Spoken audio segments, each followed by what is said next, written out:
उसूलों पर अगर आँच आए तो टकराना जरूरी है, हो अगर जिंदा तो जिंदा नजर आना जरूरी है। दरअसल ये पंक्तियां हैं भारत के मशहूर शायर वसीम बरेलवी साहब की, जिनकी इन पंक्तियों को अपनी फिल्म में इस्तेमाल करने के लिए बाकायदा बॉलीवुड अभिनेता शाहरुख खान ने खुद फोन करके वसीम बरेलवी साहब से इसकी इजाजत मांगी थी। लेकिन आज फिर एक भारत की अजीम शख्सियत ने इन्हीं पंक्तियों को चरितार्थ करके दिखाया है।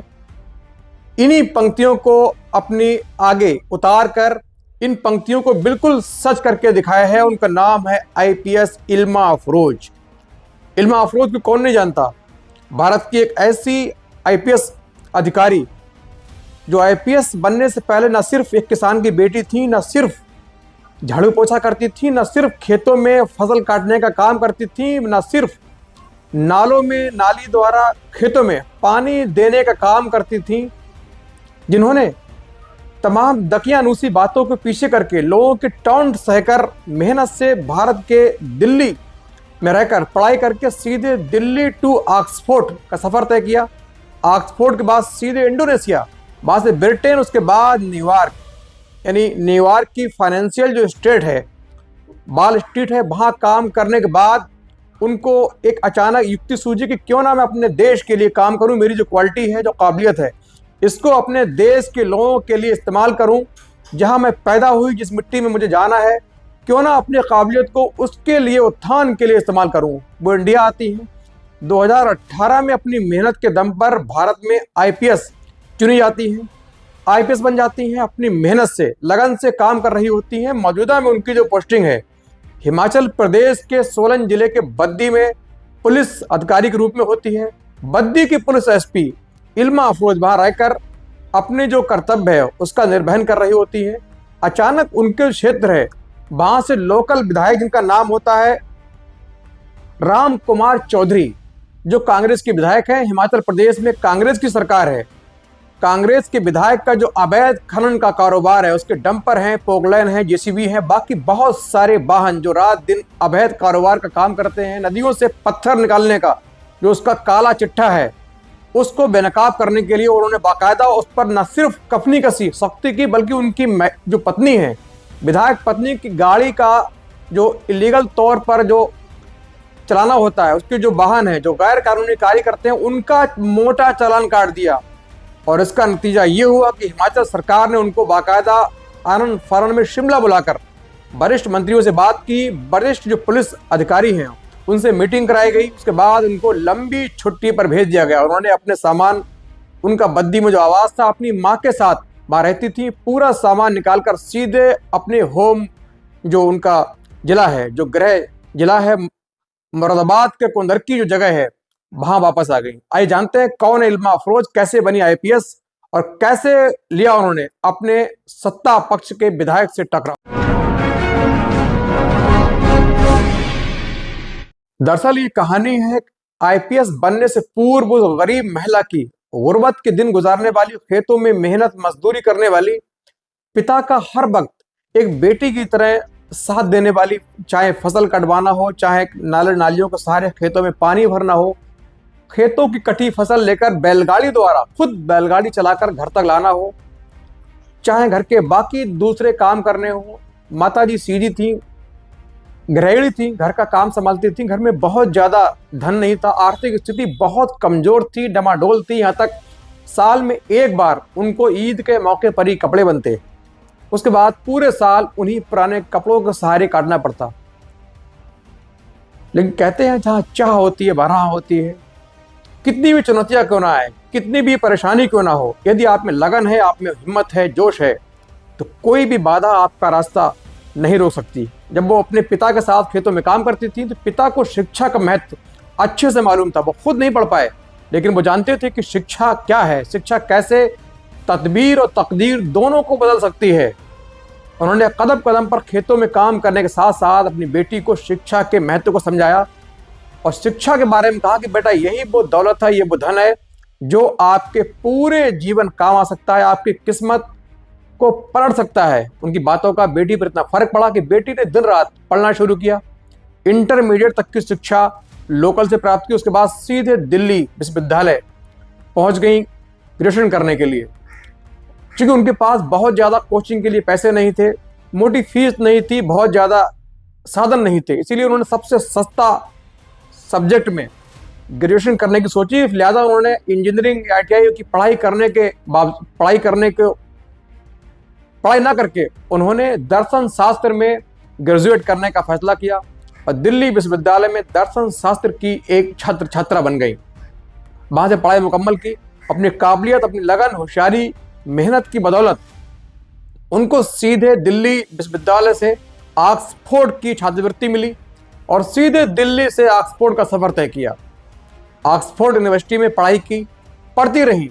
जब वहाँ बहुत सर्दी पड़ती थी तो चूंकि अपने घर से अपने साथ में कुछ शॉल, स्वेटर वगैरह ले गई थी, लेकिन वहाँ की पड़ती बर्फ, माइनस का टेम्परेचर के आगे उनकी जो गर्म कपड़े हैं, क्लोथिंग है, वो काम ना आई। लिहाजा उनके पास एक गर्म कोट लेने के लिए पैसे नहीं थे, तो उन्होंने वहाँ एक रेस्तरां में वेटर की नौकरी की।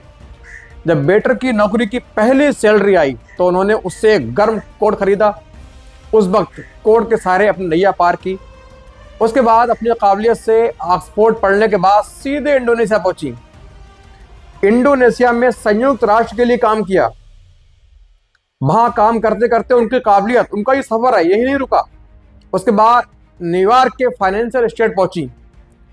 फाइनेंशियल स्टेट की डाउन टाउन यानी वाल स्ट्रीट पहुंची, जो पूरी दुनिया के एक आर्थिक चुंबक के तौर पर काम करता है। वहां पहुंची, वहां रहकर अपना कार्य कर रही थी। उनके पास ही उनका लगभग 30 से 31वें फ्लोर पर उनका रूम था। रूम में चारों ओर दीवारों की जगह शीशे के जो दीवार है, कांच की दीवार थी, आर पार ट्रांसपेरेंट सीन था। वो शाम को अक्सर काम करने के बाद रूम में बैठती, चाय पीती।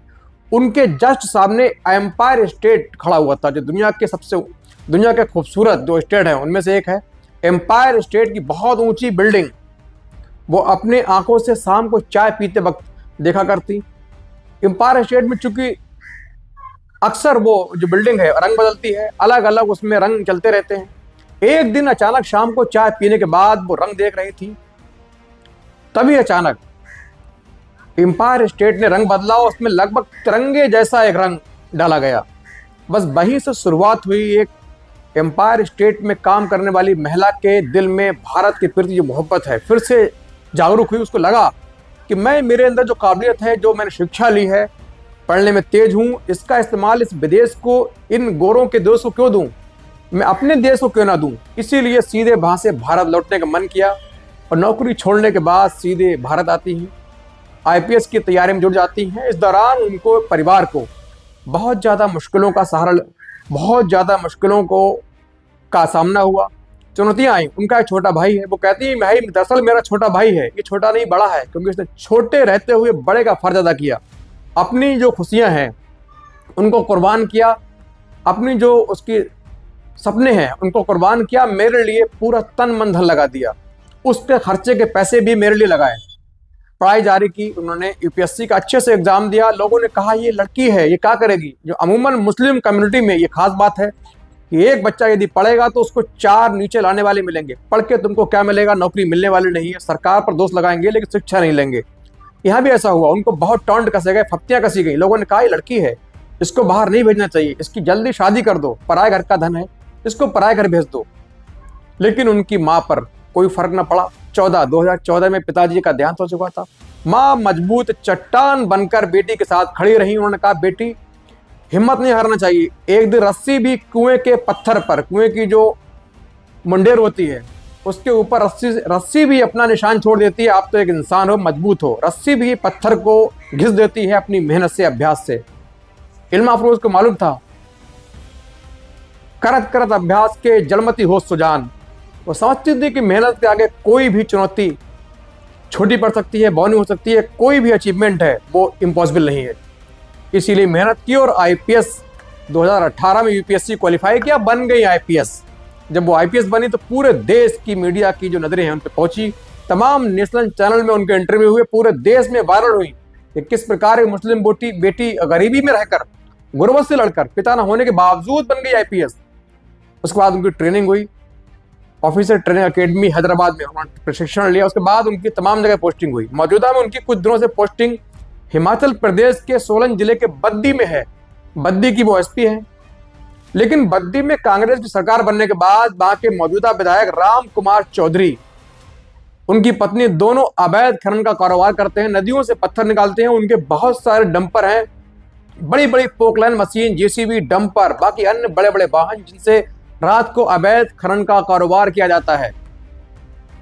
बद्दी एसपी इल्मा अफरोज को शिकायत मिलती है, वो फौरन इस पे सख्ती कसती हैं। इसके बावजूद कि वो एक सत्ता पक्ष की, प्रदेश की आईपीएस अधिकारी हैं, लेकिन उन्होंने इसका बिल्कुल ख्याल नहीं रखा, इसको बिल्कुल तवज्जो ना दी। उन्होंने अपने कर्तव्य का, अपनी ईमानदारी का निर्वहन किया।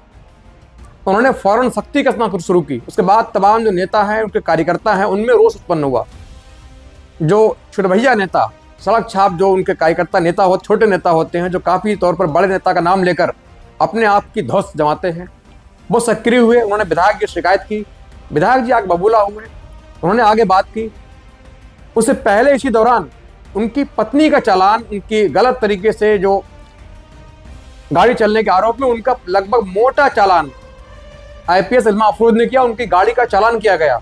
इससे तिलमिलाकर विधायक राम कुमार चौधरी ने इसकी शिकायत अपने आला अधिकारी, अब जो सूबे के बड़े मंत्री हैं उनसे की, सीएम से की, और जो बड़े बड़े पुलिस अधिकारी हैं उनसे की। लिहाजा फौरन इल्मा अफरोज को शिमला के लिए बुलाया गया।